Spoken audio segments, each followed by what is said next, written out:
My name is Jake. I'm a 36-year-old single man.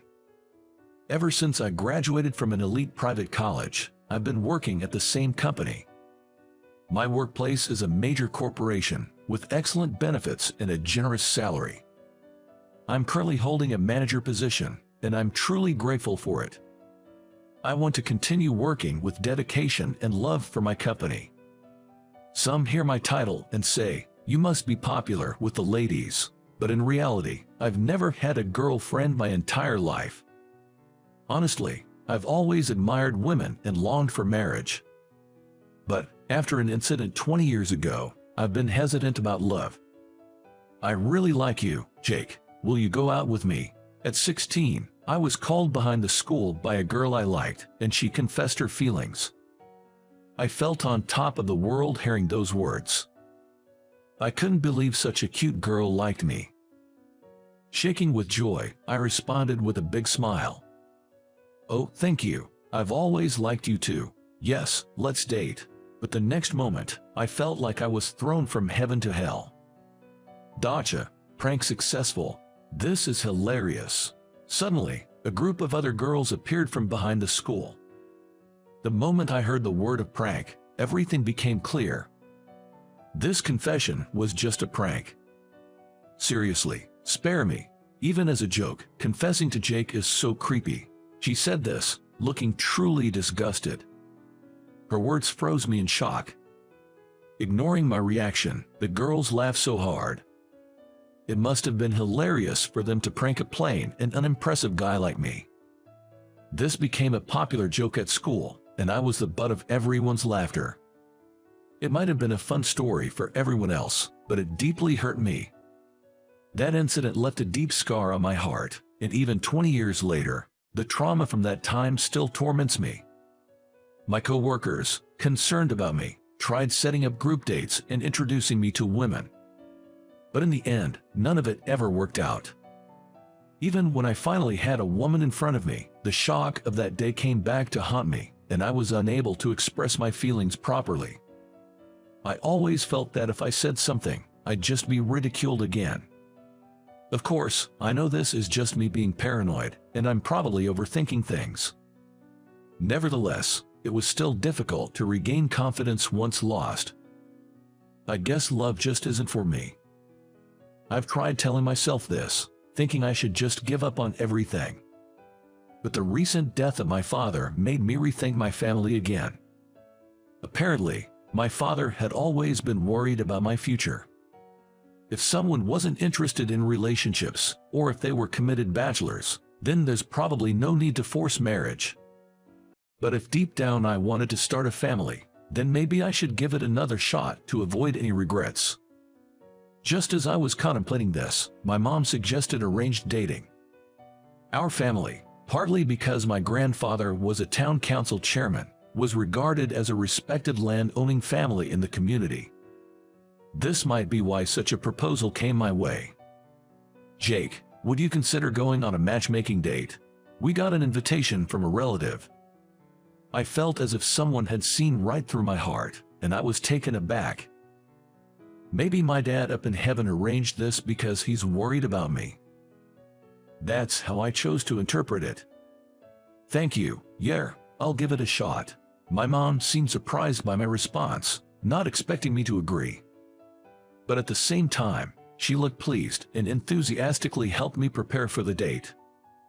And so, the day of the date came. I met the woman in a hotel lounge. Hi, I'm Jake. Facing my date, a lady named Emily. I was incredibly nervous. Not just because I'm not great with women, but also because Emily turned out to be even more stunning than I had imagined. "Nice to meet you, I'm Emily." Judging by Emily's reaction, my fears were confirmed. She looked at me with an uninterested, expressionless face. But I guess that's to be expected. From what I heard, Emily is the daughter of the president of a listed company. She currently works as a full-time employee at her father's company. It's hard to imagine that a beautiful woman like her, who's also a CEO's daughter, would find someone like me suitable. I'm not what you'd call handsome, nor am I particularly witty or interesting. My job at a major company probably doesn't impress her, given her background. It's clear from Emily's expression that she's not too interested. Well, it's really nice out today, isn't it? Yes, it's a clear sky. Still, I tried to lighten the mood by making small talk about things like the weather. Even if it wasn't all that entertaining, Emily responded without ignoring me, always with politeness. Just as you'd expect from a CEO's daughter. No matter how mundane the conversation was, she was thoroughly polite. However, the more beautiful and polite Emily was, the more downhearted I felt. This date is a total bust. An hour into the date, I took the check and said, "Thank you for today," to Emily. It was fun. Hope we can meet again. Emily said this too, but it was probably just being nice. I kept stumbling over my words, and Emily's reactions seemed distant. It was hard to say we had a fun chat. "Jake, how was the matchmaking date?" After the date, the matchmaker asked me this, and I shared my honest feelings. Emily is absolutely stunning. Way too good for someone like me, but I'm not great at conversation, and it seemed she didn't enjoy herself. I think we're not a match. Really? Emily said she had a good time. The matchmaker mentioned this, but it was likely just a polite gesture. In reality, I hadn't heard from Emily since, and there's been no progress. Love just isn't meant for me. I thought I'd never see Emily again, but later, I'd have a surprising reunion with her. Starting today, a new employee has been assigned to our department. I hope we can all help each other to train her. Director Steve mentioned this while introducing the new employee, and to my surprise, it was Emily. I was taken aback by this unexpected development. Why on earth would the CEO's daughter transfer to our company? My name is Emily Smith. I'm sure I might cause some inconvenience as I'm still learning, but I kindly ask for your guidance. Saying this, Emily gave a respectful nod. The male employees seemed to be heartened by the fact that she was quite beautiful. However, I was overwhelmed with anxiety, almost panicking. At the failed matchmaking event, I'm sure Emily had formed a negative impression of me. Working in the same department now, what was I supposed to do? But, to my astonishment, Emily approached me during lunch break. "Hi, Jake. It's been a while." Even though I thought our relationship ended after that awkward date, seeing Emily again made my heart race uncontrollably. She was that captivating. But I tried to keep a straight face, not letting her notice my feelings. "Oh, hi Emily. Never in my wildest dreams did I think I'd see you here at this company." "Yes, about that. Actually, my father asked me to get some hands-on experience. As you can see, I'm not the best at communicating, so he told me to train at another company." Wow, I was shocked hearing Emily's confession. Honestly, I thought I'd never see her again. And to think I'd end up working at the same company like this. That matchmaking date didn't go well at all, and just being with me must have been quite the ordeal for Emily. And yet, she came to this company for training. Her father must be quite strict, I guess. While I was still grappling with my feelings, Emily, with her ever-calm demeanor, continued to explain. "It was a decision made between my father and the company. Only you are aware of this situation to ensure the other employees don't feel uneasy or obliged. So, please keep this between us. I understand. I'm nervous about this new environment, but if you are here, I feel reassured. I hope we can get along well from now on." Saying that, Emily gave an awkward smile and went back to her work.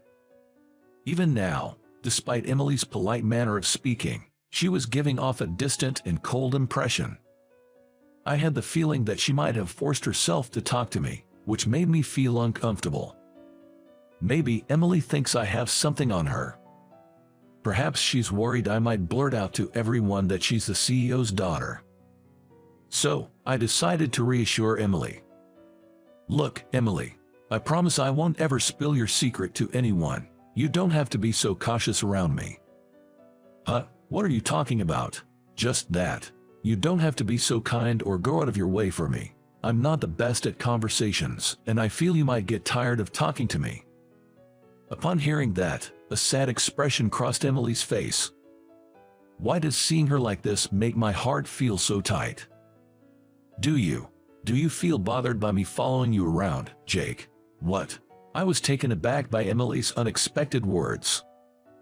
Before the arranged date, I had already heard about training at this company. I wasn't sure about it, but after meeting you, I decided to come here. I thought I could grow in a workplace where there's a sincere and kind person like you, Jake, but it must be annoying for you, having a reserved woman like me always around, right? After hearing Emily's words, I was completely taken aback. The first time I met her, I thought she disliked me. But Emily had a rather positive impression of me. At first glance, she seemed distant, but through our conversation, I discovered a different side of her. Emily, like me, is a bit clumsy. She wants to communicate, but can't convey her feelings well, and can't show her true self to someone she just met. Once I learned this about her, I wanted to know Emily more than ever. It's not like that. I've always felt overlooked by women, so I thought you didn't like me either. That's not true. I had a great time on our date, Jake. I'm honored. I hope we can continue to get along.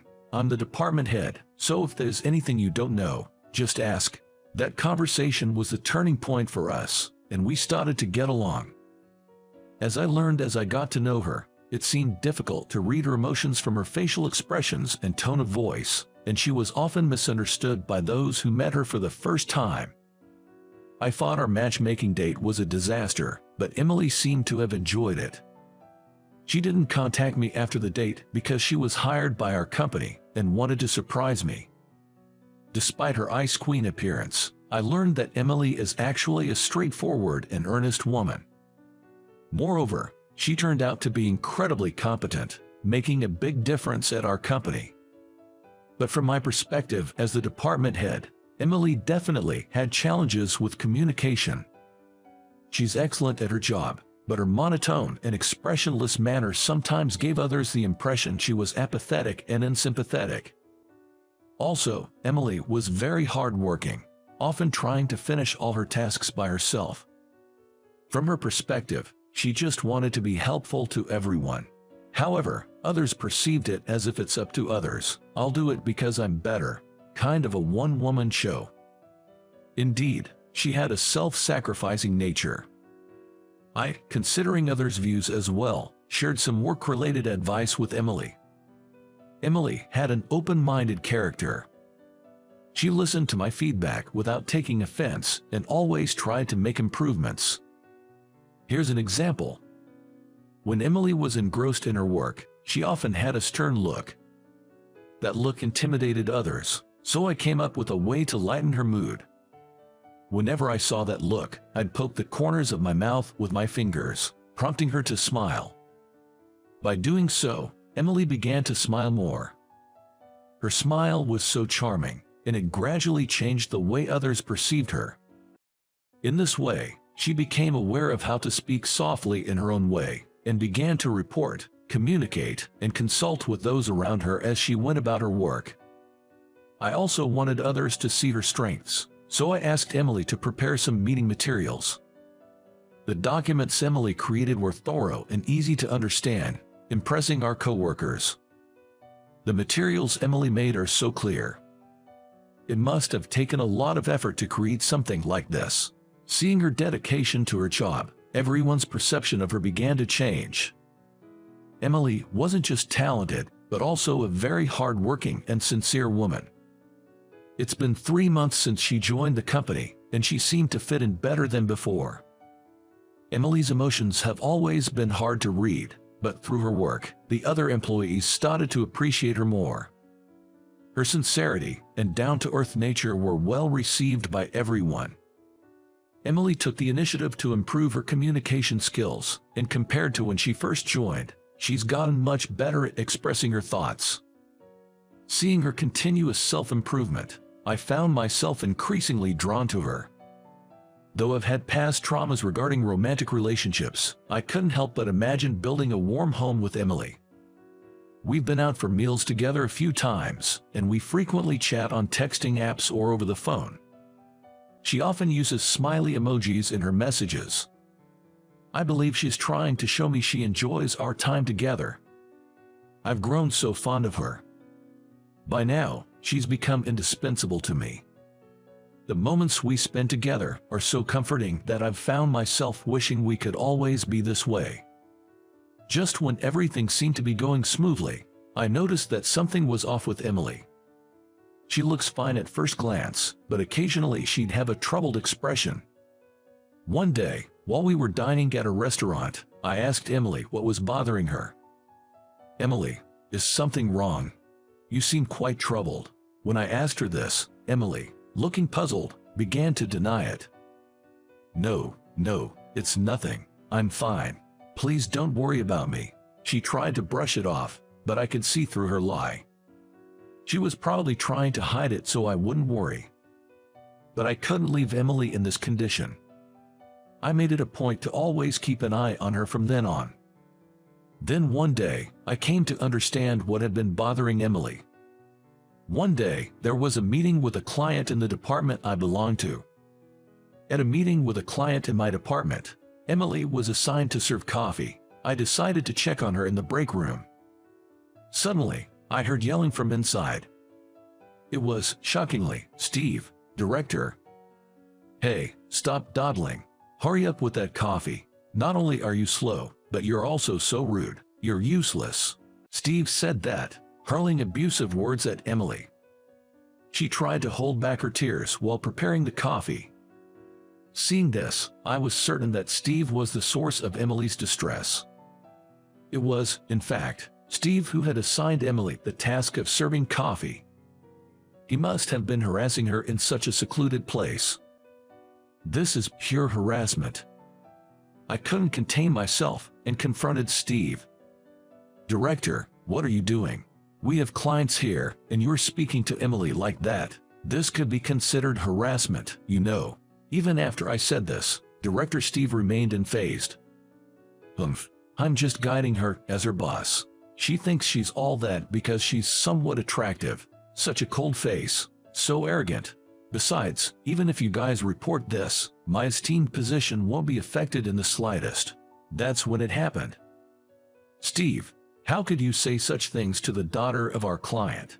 "Oh, my daughter is that cheeky, huh? Wait, isn't that Mr. Smith, the CEO of our client, and our CEO?" As soon as our CEO and Emily's father, Mr. Smith, appeared in the break room, Steve turned pale as a ghost. "That's right. The client who came to our company today was indeed Emily's father's company." In fact, both men had been informed in advance that something was off with Emily, and both were concerned about her. Steve's loud voice could be heard in the hallway, so the two men had been listening to our conversation from outside the break room. Steve was clearly flustered by this unexpected turn of events. "You mentioned your daughter, Mr. Smith."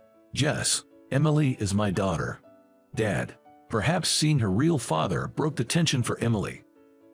Emily went over to her father and broke down in tears.